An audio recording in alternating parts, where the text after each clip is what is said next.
ఉన్నత విద్యా సంస్థల్లో కొత్తగా చేరుతున్న విద్యార్థులను ర్యాగింగ్ పేరుతో సీనియర్ విద్యార్థులు చేస్తున్న అమానుష చర్యలు ఈరోజు విద్యార్థుల కుటుంబాలను తల్లిదండ్రులను తీవ్రంగా కలవరపరుస్తున్నటువంటి పరిస్థితి మనం చూస్తున్నాం. నాగర్ కర్నూల్ మెడికల్ కాలేజీలో 2 రోజుల క్రితం ఒక జూనియర్ స్టూడెంట్ పై 3 సీనియర్లు చేసిన అమానుష చర్యలు తీవ్రమైన ఆందోళన కలిగిస్తున్నటువంటి పరిస్థితి.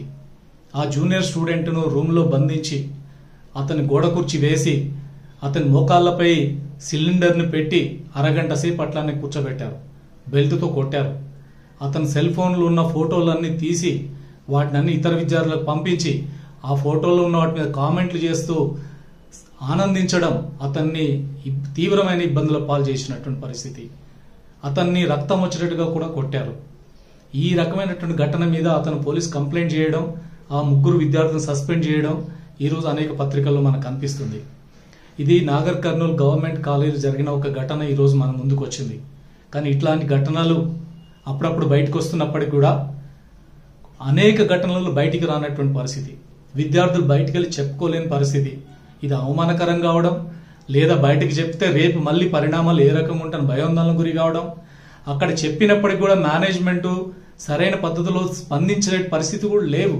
చాలా మంది మేనేజ్మెంట్లు ఈరోజు ఇలాంటి ర్యాగింగ్ మా సంస్థలో జరిగిందని బయటికి తెలిస్తే మా సంస్థ ప్రతిష్ట దెబ్బతింటుంది, ఇమేజ్ పడిపోతుంది, మేము బదనాం అయిపోతాం అని చెప్పి అంతా బాగుంది, ఏమి ఇబ్బంది లేదు, మా సంస్థలో ఏం జరగట్లేదని చెప్పి బయటికి చెప్పుకుంటున్న పరిస్థితి. మరి ఈ రకమైన ర్యాగింగ్ ఘటనల వల్ల ఇప్పుడు విద్యార్థులు ఇబ్బంది పడుతున్నారు, తల్లిదండ్రులు తీవ్రమైన ఆందోళనకు గురవుతున్నారు, తమ పిల్లలు కాలేజీలకు వెళ్ళి ఏమి ఇబ్బందులు పడుతున్నటువంటి పరిస్థితి. ర్యాగింగ్ గురైపోయి మానసిక క్షోభ గురి కావడం, చివరికి సూసైడ్లకు పాల్పడుతున్న ఘటనలు. ఈ మధ్య విద్యా సంస్థల్లో ఏ రకంగా హింస కొనసాగుతుందో అనే అంశంపై స్టడీ చేసిన ఒక కమిటీ చెప్పింది, గత 3 ఏళ్లలో దేశవ్యాప్తంగా 51 మంది విద్యార్థులు సూసైడ్ చేసుకొని చనిపోయారట ర్యాగింగ్ కారణంగానే. వాళ్ళ దృష్టికి వచ్చిన అంశాలు మాత్రమే 51. ఇందులో మేజర్గా మెడికల్ కాలేజీలో జరిగినాయి. ఇది చదువుకోవడానికి పోయి ప్రాణాలు తీసుకున్నటువంటి ఘటన. మరి ఇట్లాంటి ర్యాగింగ్ కల్చర్ని ఇంకా కొనసాగనివ్వాలా? ఈరోజు విద్యార్థులు కొత్త విద్యార్థుల్ని పరిచయం చేసుకోవడం పేరుతో మొదలుపెట్టి వాళ్ళని నానా రకాలుగా హింస పెట్టడం, వ్యక్తిగతంగా హింస పెడుతున్నారు, గ్రూపులుగా ర్యాగింగ్ చేస్తున్నారు, అనేక రూపాల్లో వాళ్ళకి ఇష్టం లేని పనులన్నీ చేయించి వాళ్ళని అవమానపరిచి ఇన్హ్యూమన్ గా బిహేవ్ చేసి వాళ్ళ తలెత్తుకో లేకుండా చేస్తున్నటువంటి సంఘటనలు. ఈరోజు జూనియర్ విద్యార్థుల పట్ల ఈ రకంగా వ్యవహరించినటువంటి ఈ కల్చర్ని ఏ రకంగా సమాజం ఆమోదిస్తుంది? దీన్ని నిరోధించలేమా? ఇప్పటికే కోర్టులు చెప్పినాయి, యూజీసీ చెప్పింది, అనేక యూనివర్సిటీలు దీని మీద ఆదేశాలు ఇచ్చినాయి, యాంటీ ర్యాగింగ్ చట్టాలు వచ్చినాయి. అయినప్పటికీ కూడా ఈ అమానుషం కొనసాగుతూనే ఉంది. ఈ అమానుషాన్ని నిరోధించాల్సినటువంటి అవసరం ఉంది. ప్రత్యేకంగా ప్రతి విద్యా సంస్థలో యాంటీ ర్యాగింగ్ కమిటీలు ఏర్పడుతున్నాయి, కానీ అవి యాక్టివ్గా పనిచేయట్లేదు, విద్యార్థులకు భరోసా ఇవ్వట్లేదు. విద్యార్థులకు భరోసా ఇచ్చేటట్టుగా యాంటీ ర్యాగింగ్ కమిటీలు పనిచేయాలి.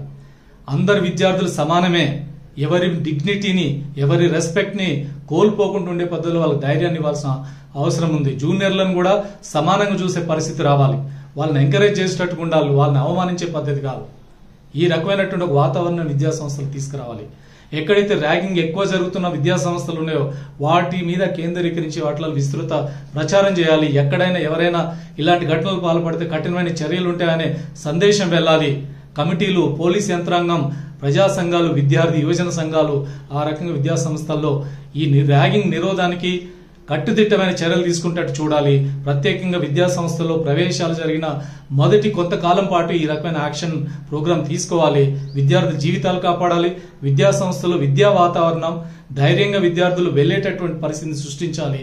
అందుకని ర్యాగింగ్ వ్యతిరేకంగా ప్రజా సంఘాలు, సమాజం, విద్యార్థి సంఘాలు, మొత్తం ప్రభుత్వ యంత్రాంగం పకడ్బందీగా వ్యవహరించి ఆ రకంగా ర్యాగింగ్ నిరోధించడానికి గట్టి చర్యలు తీసుకోవాల్సినటువంటి అవసరం ఉంది.